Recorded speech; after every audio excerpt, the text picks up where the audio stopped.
মাত্র ২৪ ঘণ্টা ঘড়ির কাঁটা একদিন ঘুরতে না ঘুরতেই শূন্য হয়ে গেল নগদ ২,০০০ কোটি টাকা। দেশের আনাচে কানাচে ছড়িয়ে থাকা ইসলামী ব্যাংকের এটিএম বুথগুলো এখন যেন এক একটি নীরব কংক্রিটের কফিন, যার ভেতরে টাকার কোনো অস্তিত্ব নেই। আছে কেবল হাহাকার আর আউট অফ সার্ভিস লেখা লাল রঙের নোটিশ। ব্যাংকের কাউন্টারগুলোতে সাধারণ মানুষের উপচে পড়া ভিড়, চোখে মুখে চরম আতঙ্ক আর অবিশ্বাসের ছাপ। সারা জীবনের তিল তিল করে জমানো রক্ত জল করা আমানত কি তবে চোখের সামনেই লুট হয়ে যাচ্ছে? দেশের ব্যাংকিং খাতের দীর্ঘ ইতিহাসে এমন রুদ্ধশ্বাস ও হাড় হিম করা ব্যাংক রান বা গণ উত্তোলনের দৃশ্য এর আগে কেউ কখনো প্রত্যক্ষ করেননি। পরিস্থিতি যে কতটা ভয়াবহ এবং নিয়ন্ত্রণের বাইরে চলে গেছে তা এবার আর কেবল সাধারণ গ্রাহকদের কান্নার মধ্যে সীমাবদ্ধ নেই। খোদ ইসলামী ব্যাংকের সর্বস্তরের কর্মকর্তা ও কর্মচারীরা এবার নিজেদের দীর্ঘদিনের নীরবতা ভেঙে চরম বিদ্রোহের ঘোষণা দিয়েছেন। তারা অত্যন্ত স্পষ্ট ভাষায় জানিয়ে দিয়েছেন, আর কোনো চুপচাপ বসে থেকে পরিস্থিতি পর্যবেক্ষণ নয়, এবার দেয়ালে পিঠ একেবারে ঠেকে গেছে। ইসলামী ব্যাংকের যারা প্রাণ ভোমরা সেই কর্মকর্তা ও কর্মচারীরা এবার সরাসরি সাধারণ গ্রাহকদের দাবির সাথে একাত্মতা ঘোষণা করে রাজপথে নেমে আসার এক ভয়ঙ্কর হুঁশিয়ারি দিয়েছেন। তাদের এই ক্ষোভ কোনো সাধারণ আবেগের বহিঃপ্রকাশ নয়, এটি অস্তিত্ব রক্ষার এক চূড়ান্ত লড়াই। তারা খুব ভালো করেই বুঝতে পেরেছেন যে একটি ব্যাংকের আসল মালিক কোনো চেয়ারম্যান বা পরিচালনা পর্ষদ নয়, আসল মালিক হলেন সেই সাধারণ ডিপোজিটার বা আমানতকারীরা, যারা তাদের জীবনের কষ্টার্জিত সঞ্চয় এই প্রতিষ্ঠানের হাতে তুলে দিয়েছেন বিশ্বাসের বলয়। ডিপোজিটাররা যদি একবার মুখ ফিরিয়ে নেন এবং সমস্ত টাকা তুলে নিয়ে যান, তবে ব্যাংকের অস্তিত্ব ধূলিসাৎ হতে এক মুহূর্তও সময় লাগবে না। আর ব্যাংক যদি একবার দেউলিয়া হয়ে যায়, তবে হাজার হাজার কর্মকর্তা ও কর্মচারী সপরিবারে পথে বসবেন। তাই নিছক চাকরি বাঁচানোর জন্য নয়, বরং নিজেদের প্রাণের প্রতিষ্ঠানকে শকুনদের হাত থেকে বাঁচাতে এবং গ্রাহকদের শতভাগ যৌক্তিক দাবির প্রতি সম্মান জানিয়ে ইসলামী ব্যাংকের সর্বস্তরের কর্মকর্তা এবং কর্মচারীদের সংগঠন এবার সরাসরি সরকারের বিরুদ্ধে রাজপথে নামার কঠোর আল্টিমেটাম দিয়েছেন। পুরো ঘটনা প্রবাহ অত্যন্ত গভীরভাবে বিশ্লেষণ করলে যে দৃশ্যপট ফুটে ওঠে তা একদিকে যেমন অত্যন্ত দুঃখজনক, অন্যদিকে তেমনই চরম রহস্যময়। রাজনৈতিক ও অর্থনৈতিক বিশ্লেষকদের মনে আজ একটাই প্রশ্ন ঘুরে ফিরে আসছে: পর্দার আড়ালে বসে থাকা কোনো অশুভ মহল কি অত্যন্ত সুকৌশলে এবং ঠান্ডা মাথায় ইসলামী ব্যাংককে চিরতরে ধ্বংস করে দেওয়ার এক ভয়ঙ্কর নীল নকশা একে একে বাস্তবায়ন করে চলেছে? যদি তা নাও হয়, তবে দেশের আর্থিক খাতের অভিভাবক হিসেবে পরিচিত বাংলাদেশ ব্যাংক এবং বর্তমান সরকারের শীর্ষ নীতি নির্ধারকরা কেন এই মহাসংকট সমাধানে কুম্ভকর্ণের ঘুমে আচ্ছন্ন হয়ে আছেন? কেন তারা অতি দ্রুত এই সমস্যার কার্যকর সমাধান করছেন না? কেন সমস্যা যত গভীর হচ্ছে তাদের নিষ্ক্রিয়তা ততই বাড়ছে?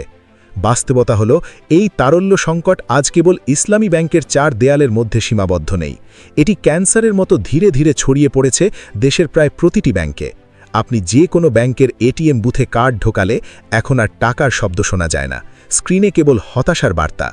অতি দ্রুত দেশের ব্যাংকিং খাতকে স্বাভাবিক করার কোনো জরুরি উদ্যোগ সরকার যদি না নেয়, তবে এই অর্থনৈতিক ধস পুরো রাষ্ট্র ব্যবস্থাকে এমন এক মহাবিপদে নিক্ষেপ করবে যেখান থেকে উদ্ধারের আর কোনো পথ খোলা থাকবে না। এত জুলুম, এত লুণ্ঠন আর রাজনৈতিক হস্তক্ষেপের পরও সাধারণ প্রবাসীদের কাছে, রেমিটেন্স যোদ্ধাদের কাছে এবং দেশের ধর্মপ্রাণ মানুষের কাছে ইসলামী ব্যাংক এখনও আস্থার এক বিশাল প্রতীক হয়ে টিকে আছে। জামায়াতে ইসলামীর নেতাদের হাত ধরে প্রতিষ্ঠিত এবং সম্পূর্ণ শরিয়া ভিত্তিতে পরিচালিত এই ব্যাংকটির ওপর দেশের ইসলামানুরাগী কোটি কোটি মানুষের গভীর বিশ্বাস এবং আবেগ জড়িয়ে আছে। কিন্তু অভিযোগ উঠেছে যে বর্তমান ক্ষমতাসীন বিএনপি সরকার এই ঐতিহ্যবাহী ব্যাংকটিকে রাজনৈতিক প্রভাব মুক্ত করে রক্ষা করার বদলে উল্টো এটিকে গ্রাস করার এক সর্বনাশা নীতি গ্রহণ করেছে। এই চরম অবিচার এবং দখলদারিত্বের বিরুদ্ধে এবার সরাসরি রাজপথে নামার হুঙ্কার দিয়েছেন খোদ জামায়াতে ইসলামীর শীর্ষ নেতারা। তারা সরকারকে অত্যন্ত কড়া ভাষায় স্মরণ করিয়ে দিয়েছেন যে সাধারণ মানুষের পকেটে হাত দিলে তার পরিণতি কী হয় তা গত ৫ আগস্ট গোটা বিশ্ব সচক্ষে দেখেছে।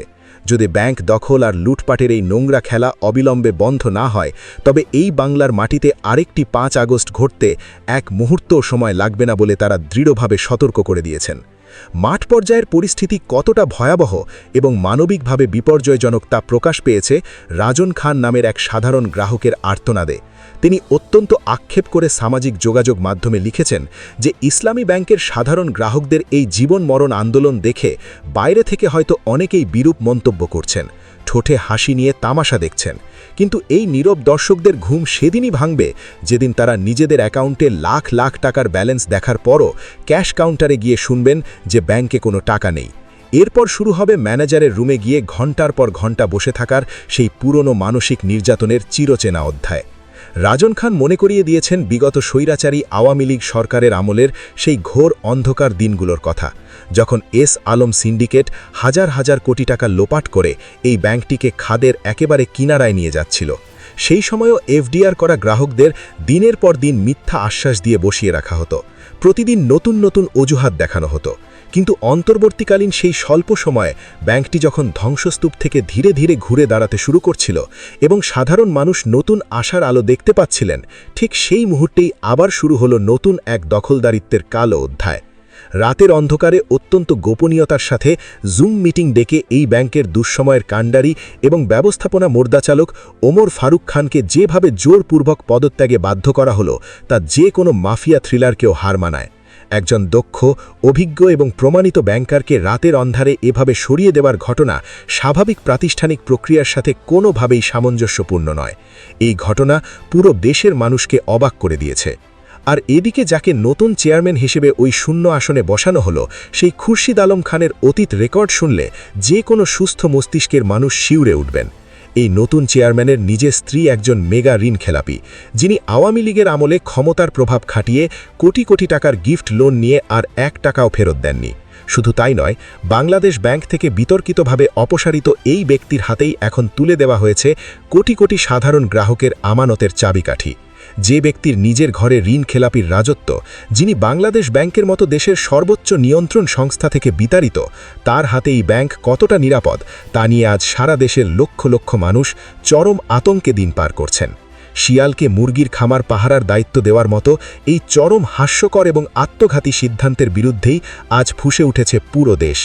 সাধারণ গ্রাহক থেকে শুরু করে কর্মকর্তা কর্মচারী, প্রবাসী রেমিটেন্স যোদ্ধা থেকে শুরু করে রাজনৈতিক দলের নেতাকর্মী, সবার আজ একটাই দাবি, একটাই স্লোগান: রাতের অন্ধারে জুম মিটিং করে অত্যন্ত অন্যায়ভাবে পদত্যাগে বাধ্য করা সেই দক্ষ ব্যাংকার এমডি ওমর ফারুককে অবিলম্বে সসম্মানে তার পদে পুনর্বহাল করতে হবে।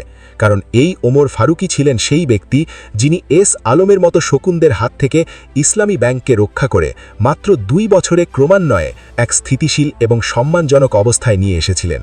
যে ব্যক্তি একটি প্রায় ডুবন্ত জাহাজকে সঠিক পথে ফিরিয়ে এনেছিলেন, যার নেতৃত্বে ব্যাংকটি ঘুরে দাঁড়িয়েছিল, তাকেই রাতের অন্ধকারে সরিয়ে দেওয়ার এই অপকর্ম কোনো দায়িত্বশীল সরকারের পক্ষে করা সম্ভব কিনা, সেই প্রশ্নটি আজ সবার মুখে মুখে। সরকার যদি অবিলম্বে এই দাবি মেনে নিয়ে ওমর ফারুককে পুনর্বহাল না করে এবং নতুন বিতর্কিত চেয়ারম্যানকে অপসারণ না করে, তবে দেশের কোটি কোটি রেমিটেন্স যোদ্ধা এবং সাধারণ গ্রাহক একযোগে ব্যাংক থেকে তাদের সমস্ত অর্থ তুলে নিয়ে পুরো ব্যাংকিং ব্যবস্থাকে ধসিয়ে দেবেন। সেটি শুধু একটি ব্যাংকের পতন হবে না, সেটি হবে গোটা দেশের অর্থনৈতিক কাঠামোর ওপর এক মরণঘাতী আঘাত। খাদের একেবারে কিনারায় দাঁড়িয়ে থাকা সরকারের সামনে এখন এটিই সর্বশেষ এবং চূড়ান্ত সতর্কবার্তা। হয় ব্যাংকের নিয়ন্ত্রণ সাধারণ মানুষের বিশ্বাস ও আস্থার জায়গায় ফিরিয়ে আনুন, নয়তো এক ভয়ঙ্কর অর্থনৈতিক ও রাজনৈতিক গণবিস্ফোরণের জন্য প্রস্তুত হন। ইতিহাস সাক্ষী, যে সরকার তার জনগণের সঞ্চয়কে সুরক্ষিত রাখতে পারে না, সেই সরকারের পতন কেউ ঠেকিয়ে রাখতে পারে না।